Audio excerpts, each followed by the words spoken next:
So now we're going to talk a little bit about the long-term consequences of childhood sexual abuse.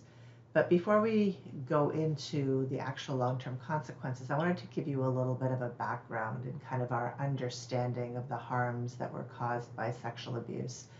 Um, so, you know, obviously sexual abuse has been going on throughout history. The role of the child has changed throughout history, but kind of thinking more in our modern day recognition of the harms of childhood sexual abuse, we're going back to the time of Sigmund Freud. Um, you probably have learned about him in multiple of your classes. Um, he initially had female patients who were suffering from various anxiety related disorders, and they kind of reported to him these histories of childhood sexual abuse. And so Freud at that time kind of linked childhood sexual abuse to what he called hysteria, this anxiety related behavior among women. So this was kind of the first conceptualization that there were some psychological consequences to childhood sexual abuse. And he presented it kind of in a lecture that he gave on the etiology of hysteria to the psychiatric community in Vienna at the time. And unfortunately, it really wasn't well accepted. And that also kind of, as you'll kind of see, child sexual abuse wasn't something that was really talked about in polite society. And it was something that we kind of hid and continue to hide even today, kind of under the rug. And so he kind of, instead of facing the backlash, he revised his theory and then proposed the Oedipal complex, kind of reframing some of the abuse as, unconscious fantasies, so that maybe that this abuse didn't happen, that they're just imagining it, which is then causing, all these traumas, and therefore the people are experiencing the anxiety as a consequence of these fantasies that they can't act out on.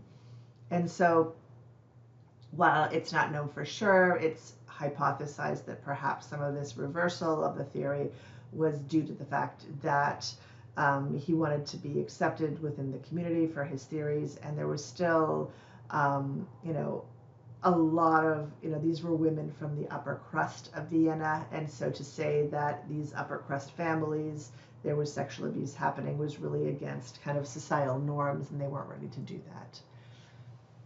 And so when we were then kind of jumping ahead, again, this wasn't, child sexual abuse was always going on, but it was often really not talked about. There was, it was really, if anybody was recognizing it, it was the medical community, but it wasn't something that people were getting training on. They didn't have legal reporting obligations. There weren't policies and procedures and protocols. And so it was rarely, rising to the level of the authorities. It was generally seen as a private family matter, not public or medical concern. And, doctors who were the ones that were most likely to recognize the abuse really didn't have any training and guidance to detect child sexual abuse, to ask about it, or even if they found out about it, to intervene, because there was no mandated reporting, pre-19, or there was very little pre-1970. And so sexual abuse really was very much overlooked. There was very little, the child abuse literature mostly encompassed physical abuse and neglect. Very little was focused on child sexual abuse. And so it was really like a huge gap in terms of public awareness and just the protection of children in general. And so this started changing in the 1960s with Henry Kempe. He and colleagues wrote a 1962 Journal of the American Medical Association article on battered child syndrome. But they defined battered child syndrome as physical injuries caused by non-accidental trauma. And so they were seeing in the practice, like a lot of kids who were coming with repeat injuries, like broken bones, head injuries, shaken baby syndrome. And they felt like, this was happening in the home, and that physicians had some sort of responsibility to do something about this, which resulted kind of in mandatory reporting laws, which we'll discuss momentarily. But it really kind of highlighted that this was a problem that was being overlooked. But again, this was focused only on physical abuse, and it was specifically focused on abuse by parents or legal guardians. So it really, it was the impetus for a lot of legal reforms, but it didn't include sexual abuse. That was largely underaddressed, but it led to the passage of the Child Abuse and Prevention Act, which was passed in 1974. So this is called CAPTA, the Child Abuse Prevention and Treatment Act. And since its introduction in 74, it's been reauthorized multiple times. But because of CAPTA, there's now federal legislation that provides funding for states to support child protection and prevention services. And they included child abuse at the time, so in 74, to include child sexual abuse, physical abuse, and neglect. And it also required states to implement mandatory reporting laws. So, and for the establishment of procedures for investigating child maltreatment, broadly defined. And so that's when we saw the emergence of these mandatory reporting laws. And so the first mandatory reporters were generally physicians, so medical doctors, and in many states, teachers as well. Some states, like New Jersey, have universal reporting laws, which means that everybody in the state, like every person, is a mandated reporter, and they have to report suspicions of childhood abuse. The number of people and who is a mandated reporter has changed over time. It becomes broader, but it's generally medical professionals, mental health professionals, teachers, and now in many cases clergy are mandated reporters. There's still debate, and it varies by state, and these are all state laws, so each state is different. But whether clergy have to report childhood sexual abuse that is reported in the confines of confession, because that's supposed to be, something that is sacred. So some states do not require confession-related child sexual abuse reports to be made to the authorities. Reports must be made when there's reasonable suspicion, not proof. So you don't have to have 100% proof. If you suspect childhood sexual abuse, you make a mandated report, and failure to do so can result in legal penalties, fines, and loss of professional licenses. There is variability across states, as there is with everything that we will discuss, which kind of makes it a little bit challenging to find generalizations.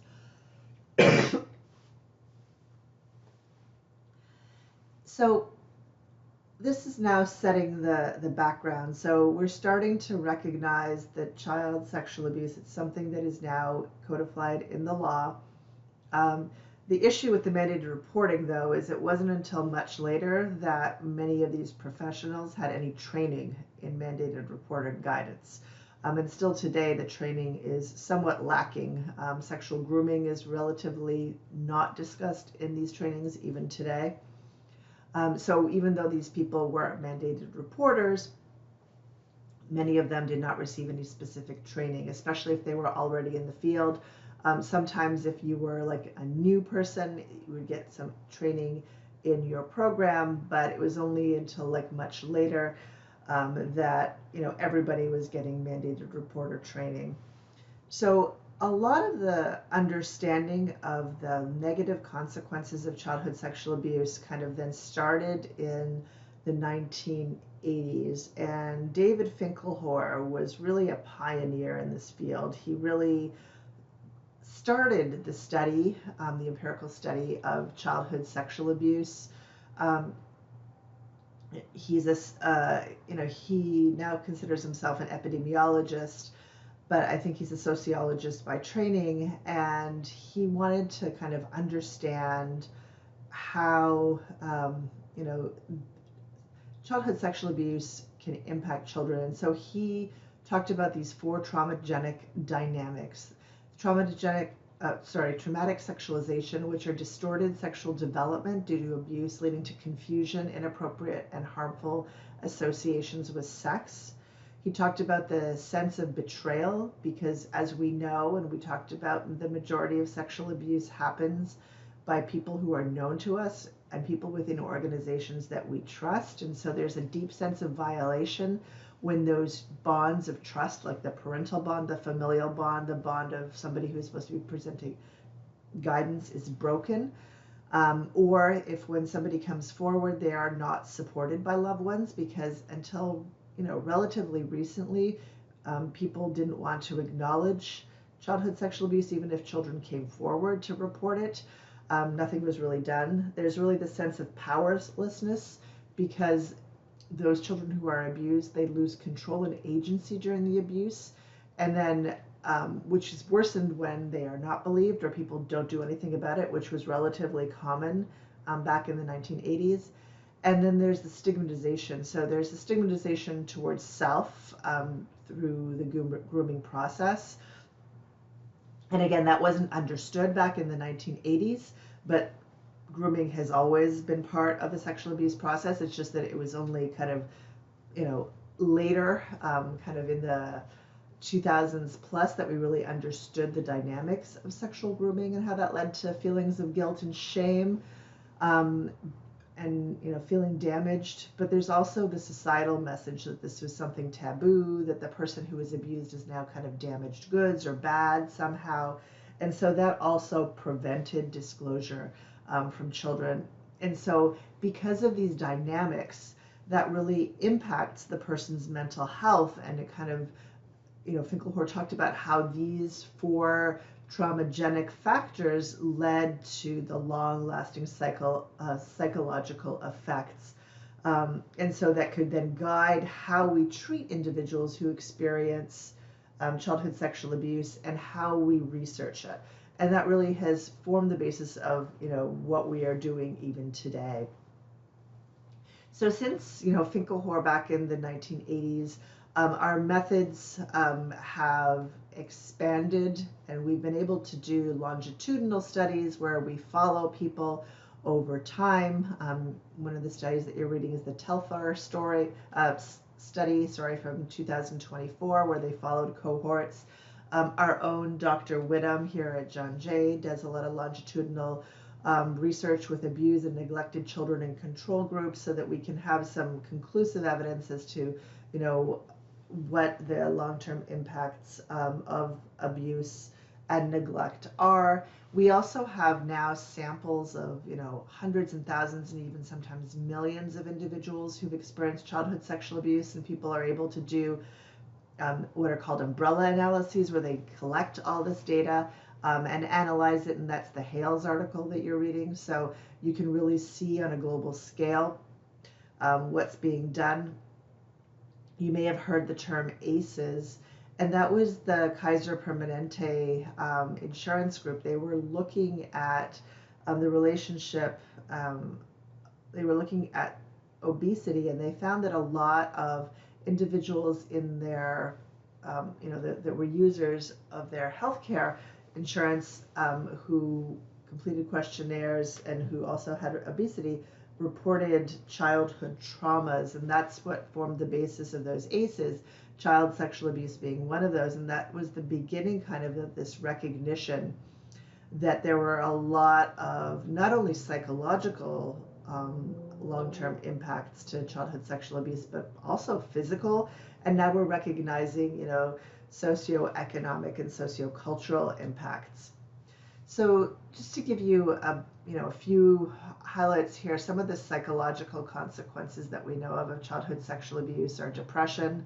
And what's interesting is that it often takes multiple years for it to show. So, even though a child might have, an immediate reaction to the abuse, it's often manifested, in a clinical depression years after the abuse. Similarly with PTSD, which is post-traumatic stress disorder, a lot of those symptoms only come on later on.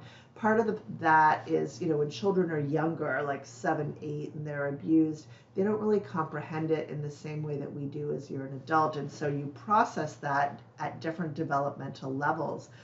And as you're recognizing what was done to you as you're becoming an adult, that can impact your understanding of it and result in a lot of these, the continuation of this trauma and the exacerbation of it. We see that people who have a history of childhood sexual abuse are 2 to 3 times more likely to make suicide attempts. They have statistically lower levels of self-esteem and self-compassion in adulthood. They're more likely to experience alcohol dependence and abuse. And there's a considerable body of work showing that there is an increased risk for future sexual victimization. And so that people who have a history of childhood sexual abuse are significantly more likely to then experience victimization in adulthood. The Hale study that you read talks about the odds ratios of some of these psychological disorders. So these are the odds that somebody who has this happen to them may experience these different types of disorders. So conversion disorder is when you physically manifest psychological symptoms. Borderline personality disorder, we're seeing almost 3 times the odds. Anxiety and depression, 2.7, PTSD, 2.3, eating disorders, 2.2, somatoform disorders, again, a physical manifestation of psychological disorders, schizophrenia, 1.4, suicide attempts we already talked about, and thought disorders, anywhere from 2.5 to 3 times more likely. We already kind of mentioned the Kaiser Permanente study looking at obesity as a consequence of childhood sexual abuse, but there are other studies that have looked at other types of physical health impacts, and we're seeing overall poor general health and the engagement in more risky health behaviors. People who've experienced childhood sexual abuse have less access to health care or health insurance and are less likely, therefore, to get checkups, which can impact longevity and can exacerbate existing health conditions. You see higher levels of systemic inflammation. So if you think about, what trauma does to our bodies and that fight or flight response, that can activate different systems, resulting in, inflammation, chronic pain. There's a lot of evidence that trauma changes the brain and how, brain structures and how we process things, which can lead to a lot of these psychological and physical harms. There are gastrointestinal and cardiopulmonary symptoms, obesity and poor oral health, as well as increased coronary heart disease. So we're seeing, across all bodily systems, these long-term health impacts. And then looking at the socioeconomic and psychosocial impacts, we see problems with relationships and sexual dissatisfaction, problems with sexual functioning in some cases, lower academic achievement, so people are less likely to finish high school, go on to university, go on to postgraduate school. If they've been sexually abused, we see decreases in IQ and income, and a lot of that is related to how trauma impacts the brain. They are 14% likely than those who had not experienced childhood sexual abuse to be employed at midlife. They're more likely to have sexually transmitted diseases, engage in delinquent behaviors, and be convicted of a crime. They're less likely to own assets like bank account, car, and home. And on average, they will earn $8,000 less compared to those who've not been abused. So there have been various estimates of, the cost of childhood maltreatment. So this is more broadly, not only child sexual abuse, but maltreatment in general. And then depending on how you calculate it, it can be anywhere from $200,000 to close to $1 million over the course of a lifetime. And that's in 2015 dollars. And now we're already 10 years later, and inflation is through the roof. So you can only estimate how much that, impacts a person. Because of all those factors that we talked about, the psychological and the physical harms, the quality of life is decreased amongst those who have childhood sexual abuse. Now, all this to say that, that does not mean that those who've been abused are subject to a life of doom and gloom.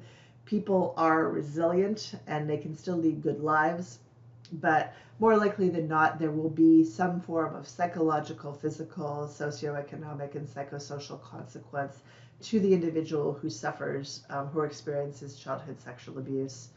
And so when we're thinking about kind of detection, there is no definitive symptom that can, say that child had that symptom, therefore they are abused, unless you physically observe the child being abused.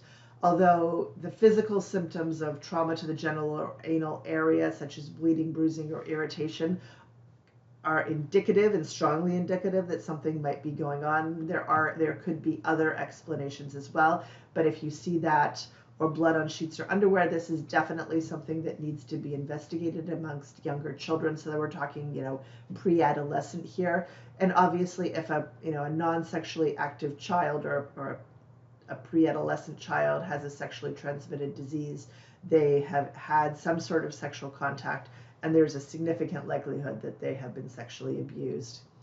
Some other behavioral signs that we see, although it can be related to other factors as well, such as disruption in the home, bullying, problems at school, but regression in toileting, thumb sucking or clinginess, adult-like sexual behavior or language like sexualized play, although that can sometimes happen just by exposure to online, they maybe found something online they shouldn't be watching.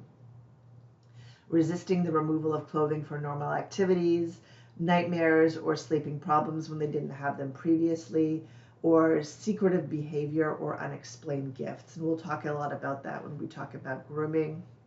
Some emotional signs are new intense fears of specific people or places, changing in eating habits, so either a loss or increase of appetite, social withdrawal or loss of interest in surroundings, and unexplained physical complaints like stomach aches. And again, none of these are specifically, conclusive, but they can all form a picture. So if you're seeing these types of behaviors, especially multiple behaviors, this would be something that you would talk to your child about. You would observe them more closely and be careful of those around them. In older children and teens, things like unexplained bruising, given that half of youth are abused by another youth, it could be a possible sign of them being in an abusive relationship. Them having a sexually transmitted disease or pregnancy without an identified partner obviously is indicative of childhood sexual abuse.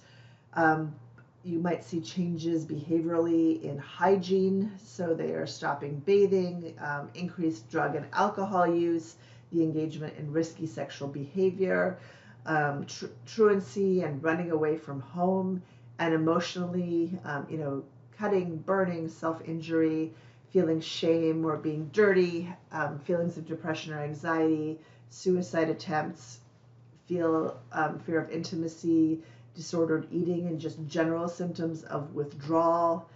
But it's important to note that, again, many of these symptoms overlap with other childhood stressors or disorders, and really shy of observing a child being abused, there is no conclusive proof of child sexual abuse, although some of those physical symptoms like the STIs, the pregnancy, and the bleeding from, the genital area are definitely, strong suggestions that something might be going on. So definitely observation, but also a child's report in conjunction with the report is necessary for a conclusive identification. But what we really talk about, and in terms of prevention, is having an open and an honest communication with children so that they feel comfortable sharing, that something is going on with a trusted adult, and that they recognize that if they tell, that they're not going to get in trouble. We'll talk a little bit more about that when we talk about kind of educational interventions. But as you can see, there are lots of long-term consequences to the individual, which also impacts families and communities and society. And so, again, this really highlights the need for prevention of childhood sexual abuse.